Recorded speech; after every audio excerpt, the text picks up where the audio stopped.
Welcome and thank you for attending this first Low Carb Buddy webinar, which is also being recorded and will be available afterwards. You may be here because you are already low carb and want to find out more, or some of you may be new and just need to understand the basics, and others may just be interested in what being low carb means. But hopefully there's something here for everybody, just a little bit more information on why it works, how it works, and how to get started. I do have a quick disclaimer. I'm not a doctor, not a health professional, I'm just giving you information. So it's always best to speak to your doctor if you're starting something new. And you'll be starting at different points. So for those who've tried low carb before, please feel free to comment on Facebook if you have any further information that you wanted to share. This isn't a long video, it's going to be about 20 minutes, but if you have any questions, please comment afterwards and I will make sure that those are covered. Let me tell you a bit about me and how I came on a low carb journey, and I've been ketogenic now for nearly 2 years, I think, so very low carb. When I was 6 years old, my baby brother, Mum, Dad and I moved to a sweet shop, which was amazing.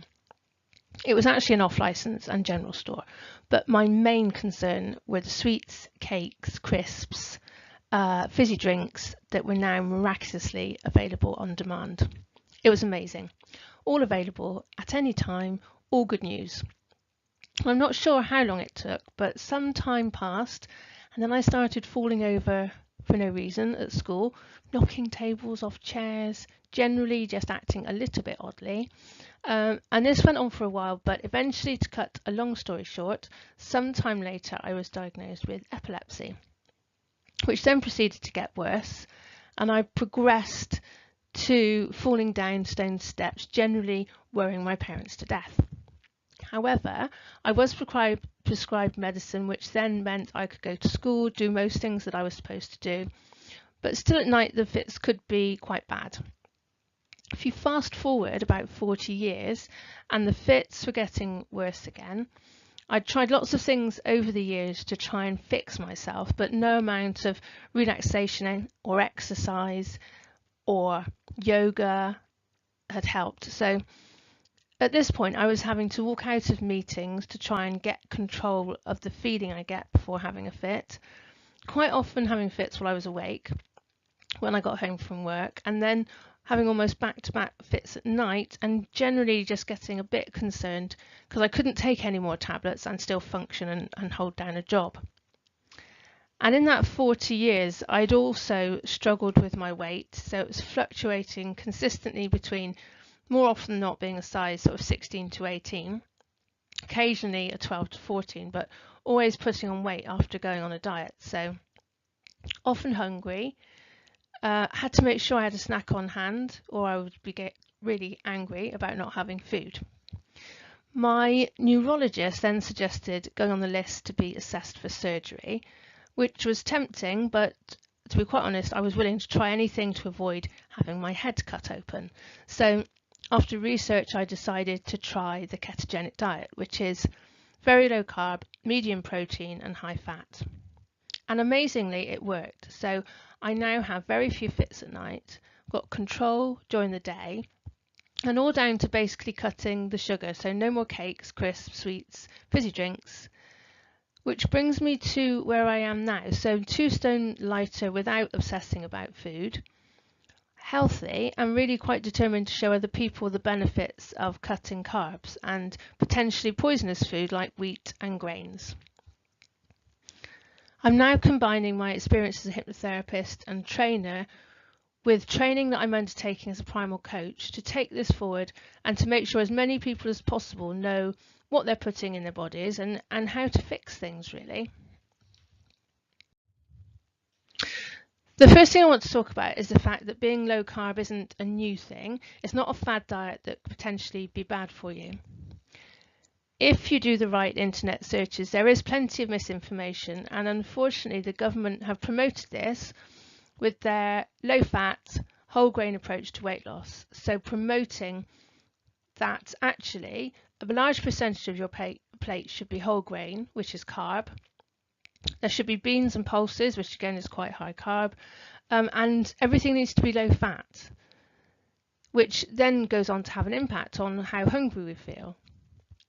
So this has been promoted as the way forward for quite some time now, and this is certainly the one that doctors will tell you about if you go to them for help. I'd like to suggest to you that actually cavemen knew what they were doing. Their job was to survive, be that one day at a time. They had a bunch of genes that they needed to pass from one generation to the next, and the body's responses to external conditions led us to behave in ways that helped us with that. So we saw danger and the flight or fight response kicked in. Low blood sugar released hormones to make us hungry, so we ate. Some of the genes were those that made us human. Some were family genes that gave us traits such as hair and eye colour, and a further set of those were genes that gave us predispositions towards certain things that might help us survive. So the ability to run fast, tendency to carry extra weight. These things are impacted by our surroundings and behaviours, and they are tendencies rather than facts about us. So for example, Usain Bolt likely has genes that promote the ability to run fast, but if he had sat on the sofa all his life watching TV and eating crisps, they wouldn't have been activated. In the same way, if we have genes that promote weight gain, if we eat healthily and exercise, we won't necessarily activate those genes. Genes promoted short-term survival, so just the ability to get to the end of the day without dying. That was their sole purpose.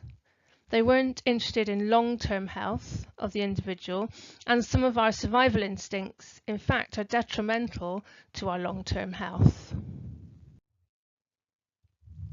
Genes have on-off switches that are based on the food that you eat, also the exercise that you do, sleep, and also sun exposure. So the diet we ate impacted our survival. The meat, fish, plants, seeds and fruit that we ate helped sculpt the genes that we've now ended up with. So the genes that responded best to these groups of foods are the ones that survived. Genetically, we're the same as we were 160,000 years ago.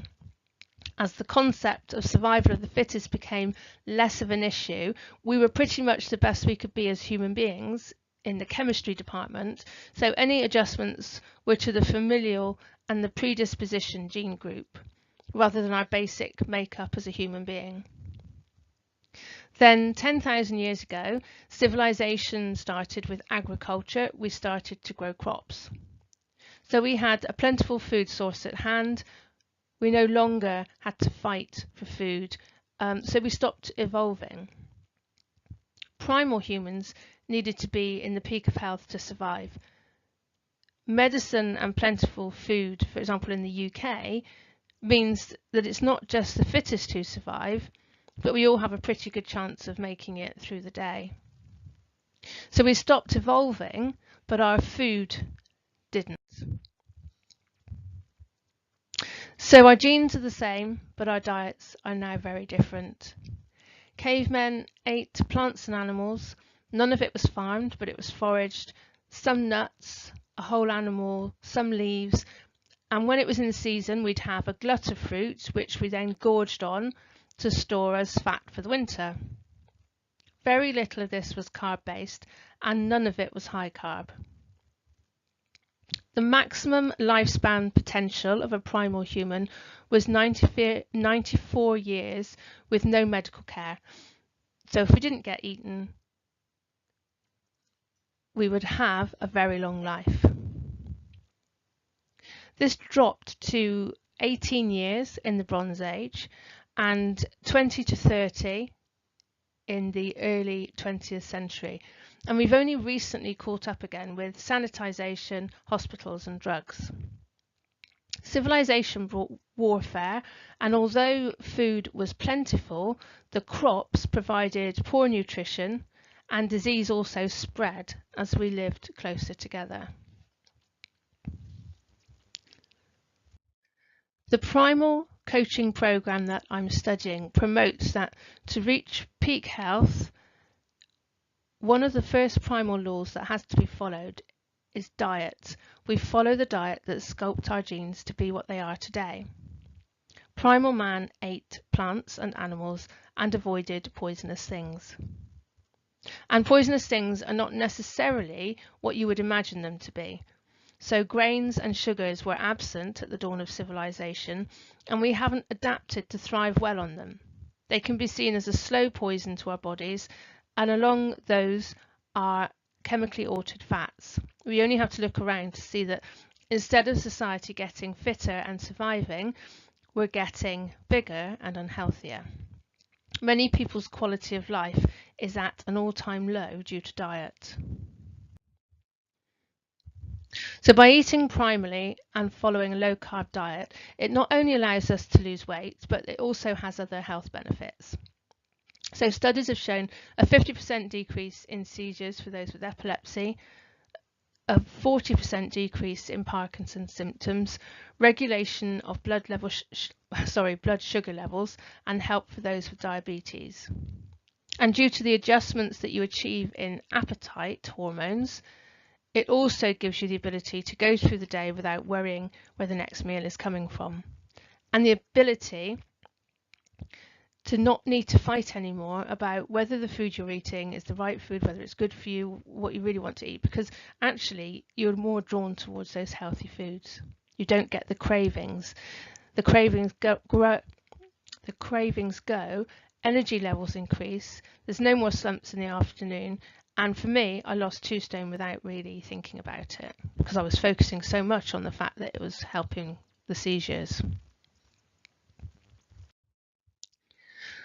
The body actually prefers to burn fat rather than carbs or sugar. Fat burning is our factory setting, and babies have ketones in their blood, which are the product of a low-carb, high-fat milk diet. We were introduced to carbs in high quantities from a very early age, and we lose that ability to burn fat. But we are flexible and we reprogram. But that doesn't necessarily make it right. The carbs that we eat are turned into glucose in our blood. Insulin is produced to clear the glucose, and we store it as fat for later.